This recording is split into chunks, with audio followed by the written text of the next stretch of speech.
ಓಂ ದುಂ ದುರ್ಗಾಯೈ ನಮಃ. ನಿತ್ಯಭಕ್ತಿ ಕಾರ್ಯಕ್ರಮಕ್ಕೆ ಸುಸ್ವಾಗತವನ್ನು ಕೋರುತ್ತಾ, ದೀಪಂ ಜ್ಯೋತಿ ಪರಬ್ರಹ್ಮ ದೀಪಂ ಜ್ಯೋತಿ ಜನಾರ್ದನಃ ದೀಪೋ ಹರತು ಮೇ ಪಾಪಾನಿ ಸಂಧ್ಯಾ ದೀಪ ನಮೋಸ್ತುತೆ. ಆ ದೀಪಕ್ಕೆ ನಮಸ್ಕಾರ ಮಾಡ್ತಾ, ದೀಪ ಅಂದಾಗ ನಮಗೆ ತಕ್ಷಣ ಗೊತ್ತಾಗದೆ ಒಂದು ಹಣತೆ ಇರುತ್ತೆ. ಅದು ಬೆಳ್ಳಿದಿರ್ಬೋದು, ಬಂಗಾರ ಇರ್ಬೋದು, ತಾಮ್ರ ಇರ್ಬೋದು, ಹಿತ್ತಾಳ ಇರ್ಬೋದು.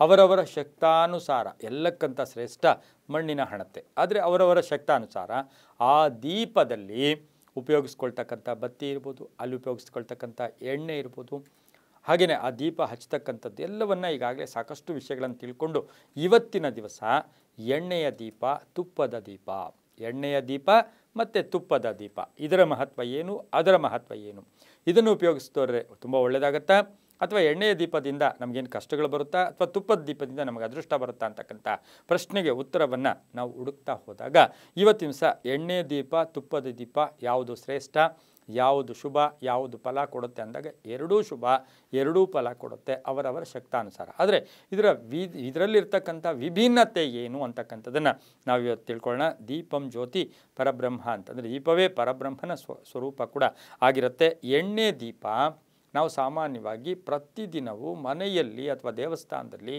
ಸದಾ ಉರಿಸ್ತಾ ಇರ್ತೀವಿ. ಸಾಮಾನ್ಯವಾಗಿ ಜೋಡಿ ದೀಪ, ಒಂದು ಪೂರ್ವಾಭಿಮುಖ ಉತ್ತರಾಭಿಮುಖವಾಗಿ ಮನೆಯಲ್ಲಿ ದೀಪ ಇಟ್ಟು ಯಾರು ಸದಾ ದೀಪ ಉರಿತಾ ಇರುತ್ತೋ ಆ ಮನೆಯಲ್ಲಿ ಆರೋಗ್ಯ, ಐಶ್ವರ್ಯ ಎಲ್ಲಕ್ಕಿಂತ ಮಿಗಿಲಾಗಿ ಆರೋಗ್ಯ ತುಂಬ ಚೆನ್ನಾಗಿರುತ್ತೆ, ಮಾನಸಿಕ ನೆಮ್ಮದಿ ಕೂಡ ಇರುತ್ತೆ. ಇವತ್ತಿನ ದಿವಸ ನಾವು ಎಣ್ಣೆ ದೀಪ ಸದಾ ಉರಿತಾ ಇರುತ್ತೆ, ಹೆಚ್ಚು ಸಮಯ ಉರಿಯುತ್ತೆ. ಸದಾ ದೀಪ ಉರಿಯುತ್ತೆ, ಆದರೆ ಹೆಚ್ಚು ಸಮಯ ನಮಗೆ ಎಣ್ಣೆ ದೀಪ ಉರಿಯುತ್ತೆ. ಅದೇ ತುಪ್ಪದ ದೀಪವನ್ನು ನಾವು ಯಾವುದೇ ಬೇರೆ ಏನು ಮಿಕ್ಸ್ ಮಾಡದೆ ತುಪ್ಪದ ದೀಪವನ್ನು ನಾವು ಹಚ್ಚಿದಾಗ ಅದು ಕಡಿಮೆ ಅವಧಿ ಉರಿಯುತ್ತೆ, ಕಡಿಮೆ ಅವಧಿ ಅದು ಉರಿಯುತ್ತದೆ. ಈಗ ಇದಕ್ಕೂ ಡಿಫ್ರೆನ್ಸ್ ಏನು ಅಂದರೆ, ಎಣ್ಣೆಯ ದೀಪವನ್ನು ಹಚ್ಚಿದಾಗ ಅದರ ಲಹರಿಗಳು, ಅದರ ಆಕರ್ಷಣ ಶಕ್ತಿ 1 ಮೀಟರ್ ತನಕ, ಒಂದು ಅಷ್ಟು ದೂರ ಮನೆಯ ಸುತ್ತಮುತ್ತಲೂ ಕೂಡ ಅದರ ಆಕರ್ಷಣ ಶಕ್ತಿ ಇರುತ್ತೆ. ಅದೇ ನಾವು 1 ಮೀಟರ್ ಒಳಗೆ ನಾವು ಎಣ್ಣೆ ದೀಪ, ಅದೇ ತುಪ್ಪದ ದೀಪವನ್ನು ನಾವು ಹಚ್ಚಿದರೆ ಸಕಲ ವಿಧವಾದ ಆಕರ್ಷಣ ಶಕ್ತಿ, ವ್ಯಕ್ತಿಗಳಲ್ಲಿ ಮಾನಸಿಕ ಬದಲಾವಣೆ, ಮನಸ್ಸು ಶುದ್ಧಿಯಾಗಿರುತ್ತೆ.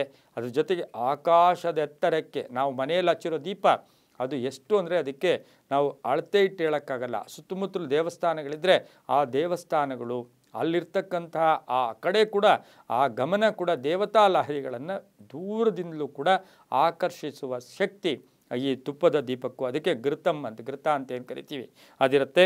ತುಪ್ಪದ ದೀಪ ಸಕಲ ವಿಧವಾದ ಸಾತ್ವಿಕತೆಯನ್ನು ಸೃಷ್ಟಿ ಮಾಡುತ್ತೆ.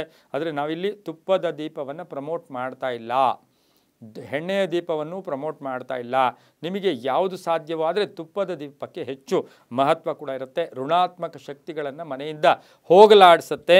ಹಾಗೆ ತುಪ್ಪದ ದೀಪಕ್ಕೆ ಮನಸ್ಸಿನ ಶುದ್ಧತೆಯನ್ನು ಕಾಪಾಡುತ್ತೆ. ಗ್ರಹಣ ಕಾಲದಲ್ಲಿ, ಅಮಾವಾಸ್ಯೆ ಇರ್ಬೋದು, ಹಾಗೆ ಹುಣ್ಣಿಮೆ ಇರ್ಬೋದು, ಪರ್ವ ಕಾಲಗಳಲ್ಲಿ, ಪರ್ವ ದಿನಗಳಲ್ಲಿ, ಯುಗಾದಿ, ವಿಜಯದಶಮಿ, ಹಾಗೆಯೇ ಎಲ್ಲೋ ಒಂದು ಕಡೆ ಅಕ್ಷಯ ತೃತೀಯ, ಈ ರೀತಿ ಹಬ್ಬಗಳು ಬಂದಾಗ, ದೀಪಾವಳಿ, ಈ ಸಮಯದಲ್ಲಿ ಮನೆಯಲ್ಲಿ ತುಪ್ಪದ ದೀಪವನ್ನು ಹಚ್ಕೋಬೋದು. ಆದರೆ ನನ್ನ ಸಲಹೆ ಏನು ಅಂದರೆ, ವಾರಕ್ಕೆ ಒಮ್ಮೆಯಾದರೂ ಒಂದು ಪುಟ್ಟ ತುಪ್ಪದ ದೀಪವನ್ನು ಹಚ್ಚಿದ್ದೆ ಆದರೆ ಅದು ತುಂಬಾ ಒಳ್ಳೆಯದಾಗುತ್ತೆ. ಇದಕ್ಕೆ ಸಾಕ್ಷೀಭೂತವಾಗಿ ಅಗ್ನಿಹೋತ್ರಕ್ಕೆ ತುಪ್ಪವನ್ನು ಸುರಿತೀವಿ. ತುಪ್ಪದಿಂದ ಎಷ್ಟು ಅಗ್ನಿಹೋತ್ರದಿಂದ ಎಷ್ಟು ಫಲ ಕೂಡ ಸಿಗುತ್ತೆ ಅಂತ ಹೇಳ್ತಾ, ಎಣ್ಣೆಯ ದೀಪ ಮತ್ತು ತುಪ್ಪದ ದೀಪದಲ್ಲಿ ಸ್ವಲ್ಪ ಸರ್ವಶ್ರೇಷ್ಠತೆ ತುಪ್ಪದ ದೀಪವೂ ಕೂಡ ಇರತಕ್ಕಂಥ ಸಾಧ್ಯತೆ ಇರುತ್ತೆ ಅಂತ ಹೇಳ್ತಾ, ಸರ್ವೇ ಜನ ಸುಖಿನೋ ಭವಂತು, ಸಮಸ್ತ ಸನ್ಮಂಗಳಾನಿ ಭವಂತು.